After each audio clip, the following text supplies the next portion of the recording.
Have you ever been, working on a project, maybe something simple like furniture, maybe something much bigger like a steel frame, and the parts just, they don't line up. You measured perfectly, the design was spot on, but after you weld it, it's warped or twisted.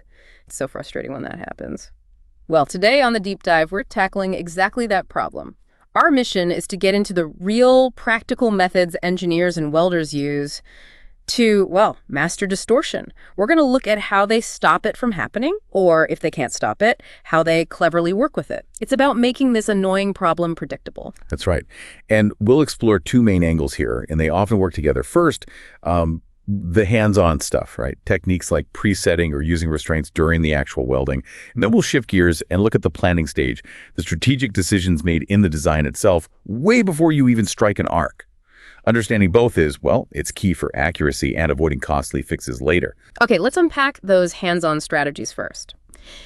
If design alone can't solve it, how do engineers actually physically, manipulate these parts so they end up right?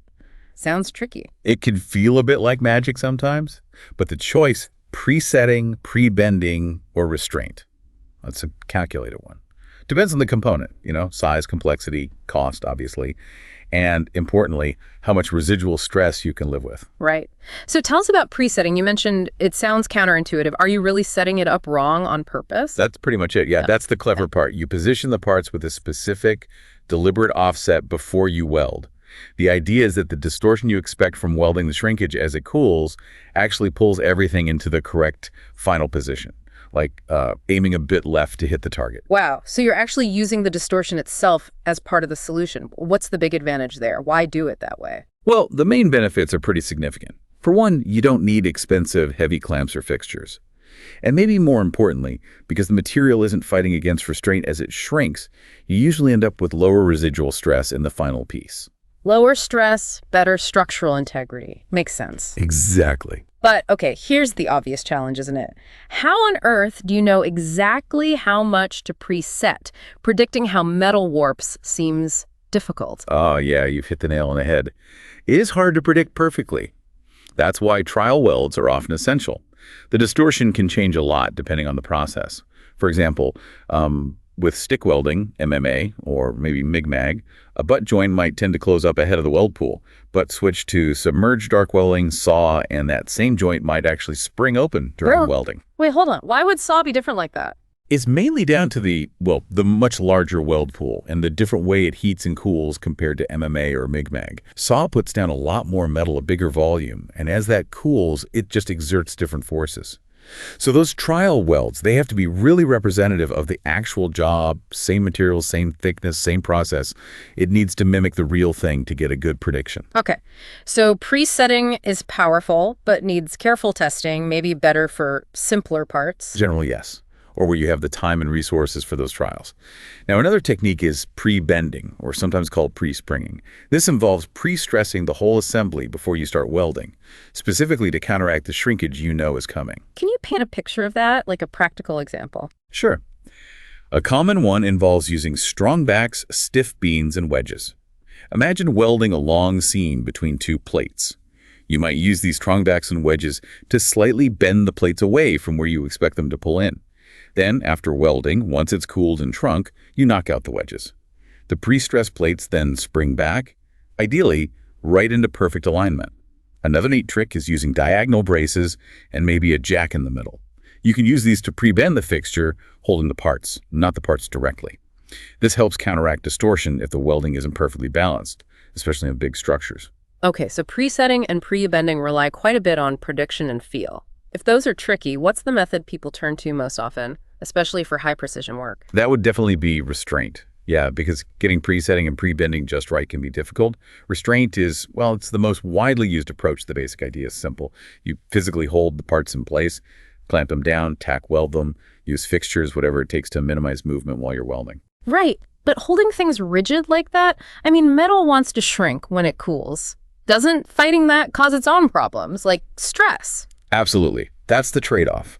Restraint is great for minimizing the overall distortion you can see, but it forces the material to stretch or compress internally as it tries to shrink. This generates extra residual stress in and around the weld.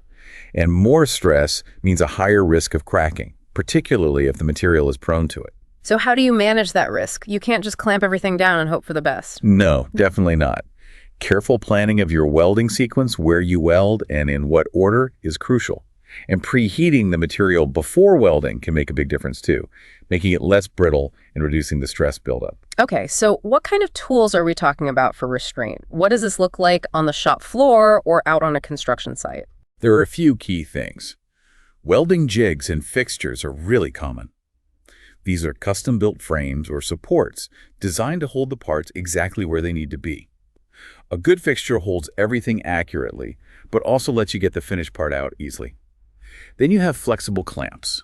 These are great for pulling things together and managing gaps, but you need to be careful. They put a lot of force right at the joint, and when you take the clamps off, that force gets released into the weld as stress. Okay, what else?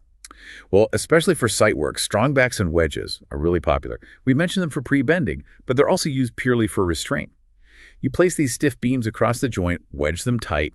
They're good at preventing angular distortion or like peaking in tanks. Yeah. And importantly, these wedged strong backs usually still allow the joint to shrink sideways, transversely.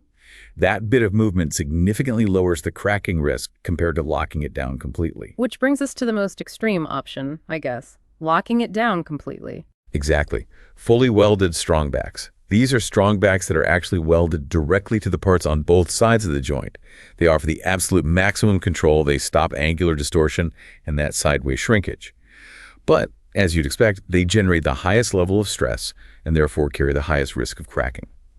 You really need to know what you're doing, follow approved procedures, probably use preheat if you're going to use fully welded strong backs. So pulling this section together, presetting, pre-bending, restraint.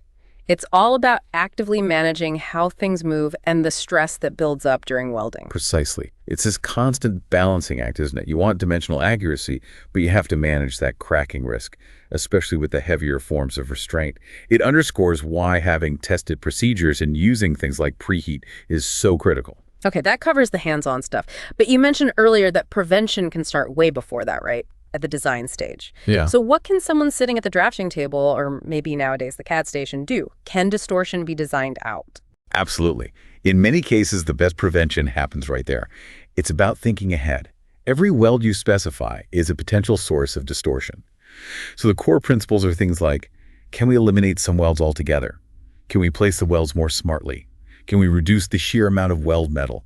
Minimize the number of passes, use techniques like balanced welding. All these design choices can drastically cut down distortion. Let's start with the first one, elimination of welding. I mean, isn't welding the point of joining metal? How do you just eliminate it? Well, sometimes you can rethink the design. Instead of welding two flat pieces to make an angle, could you just bend or form a single plate? Or could you use a standard rolled steel section like an I-beam or channel that already has the shape you need? Another way is using intermittent welds instead of continuous ones where strength allows.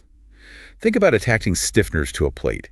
Do they really need a solid weld all the way along? Often short stitch welds with gaps between them provide plenty of strength, but involve much less welding, much less heat, and therefore much less distortion. Less weld, less problem. Makes sense. What about weld placement? You mentioned a neutral axis. How does that work? Right, the neutral axis is basically the imaginary center line of a component's cross-section, where bending stresses are zero. Think of it as the balance point. Now, shrinkage forces from a weld act like tiny levers. The further the weld is from this neutral axis, the more leverage it has, and the more it will bend or distort the component. So placing welds as close as possible to the neutral axis minimizes this leverage effect. Good designs often show welds positioned symmetrically around it. And you can take that further by balancing welds on opposite sides. Exactly. That's a really powerful technique. If you have a weld on one side of the neutral axis, placing another weld symmetrically on the other side creates opposing shrinkage forces that tend to cancel each other out. Where practical, it's much better to alternate welding, do a bit on one side than a bit on the other, rather than finishing one whole side first. Actually, on really large structures, if you see distortion happening, sometimes the fix is deliberately adding more weld on the opposite side to pull it back straight. It's all about managing those opposing forces. Okay, and that's clever. Now, reducing the volume of weld metal. This sounds fundamental. Less metal means less shrinkage, right? Fundamentally, yes, and it's crucial not just for distortion, but also for cost. Weld metal isn't cheap, so anything you can do to minimize the volume helps. Specifically, keep the weld cross-section small, especially on single-sided joints. Try to use single-pass welds if they provide enough strength, and definitely avoid oversized fillet welds. Adding extra weld metal beyond what the design calls for just increases shrinkage and cost without actually making the joint stronger according to design rules. Does the shape of the joint preparation matter here too? Huge difference. Minimizing the angle of a V-prep, or the root gap, as long as you can still get good fusion, of course reduces the volume needed to fill the joint. Also, reducing the difference in weld volume between the root and the face of the weld helps cut down angular distortion. Think about deep penetration processes like plasma or laser for thinner stuff, or electrogas electroslag for really thick plates. They make narrow, deep, single-pass welds with very little angular distortion. You still get shrinkage along the weld and across it, but less bending. And for thicker sections, you mentioned double V joints. Yes, a double V prep is often much better than a single V for thick material. The total cross-sectional area can be almost half that of a single V, meaning much less weld metal. Plus, it's naturally suited for that balanced welding approach we talked about, welding alternately on each side, which really helps cancel out angular distortion. So it sounds like poor fit-up or just sloppy welding can make distortion much worse, too. Absolutely critical point. Weld shrinkage is directly related to the volume of weld metal. If the parts don't fit together well, you have big gaps that need filling with the extra weld metal, more volume, more shrinkage. And overwelding is a major culprit, especially with fillet welds.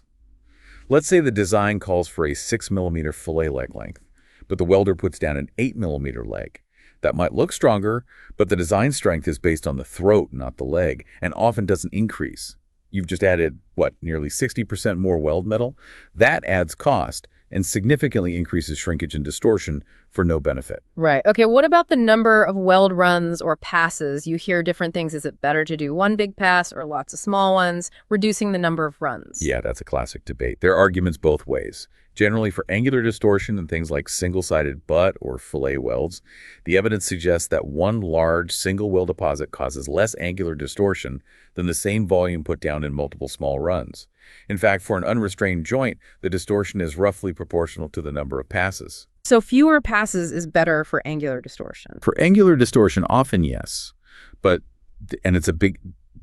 those large single passes tend to cause more shrinkage along the length of the weld and across it. And they can increase the risk of buckling in thin plates because of the higher heat input all at once. Also, in a multi-pass weld, the first few runs cool and solidify, and they actually start acting like a restraint for these subsequent passes. This reduces the amount of angular distortion each later pass contributes. So it's a trade-off, Okay, a nuanced picture there. Let's move to the last design principle, balanced welding. You touched on this, but how does it work in detail? Balanced welding is really about the sequence. It's a highly effective way to control angular distortion, particularly in multi-pass welds like those double V joints we mentioned, or even in fillet welds. The idea is to deposit weld beads in a specific order, alternating sides or locations, so that each new bead counteracts the distortion caused by the previous ones. You're constantly correcting the shape as you go, preventing distortion from building up. And if you physically can't alternate sides, say access is limited. There's a workaround for that too. If you have to complete one side first, you might design an asymmetrical joint preparation. You deliberately make the prep shape so that you deposit more weld metal on the second side you weld. That larger volume of weld metal on the second side creates greater shrinkage forces, which then pull the joint back and counteract the initial distortion caused by welding the first side. It's another way to achieve balance even when the welding itself isn't symmetrical. So to wrap up the design side, it seems like designers really need to think about welding not just as a joining method, but as a process with inherent physical consequences. That's the core message, really. Every weld specified is a potential source of heat, shrinkage, stress, and distortion. By consciously applying these principles, eliminating welds where possible, minimizing volume, avoiding that costly overwelding, using intermittent welds, placing welds smartly near the neutral axis, and balancing the sequence, like with double V preps, you gain enormous control. And it's not just about avoiding warpage, it's about efficiency. Remember that 6mm versus 8mm fillet example. That extra weld metal is pure waste of material, waste of time, and it actively increases distortion. Smart design from the start saves headaches and money down the line. So we've covered a lot today. We've gone from the hands-on fixes during fabrication, the pre-setting, the pre-bending, the clamping and restraint, all the way back to the fundamental choices made at the design stage. It really shows how managing distortion is a process that spans the entire project. It really does. Yeah. And while, some level of residual stress and distortion is just part of welding, it's the physics of heating and cooling metal. Understanding these methods gives engineers and fabricators incredible control.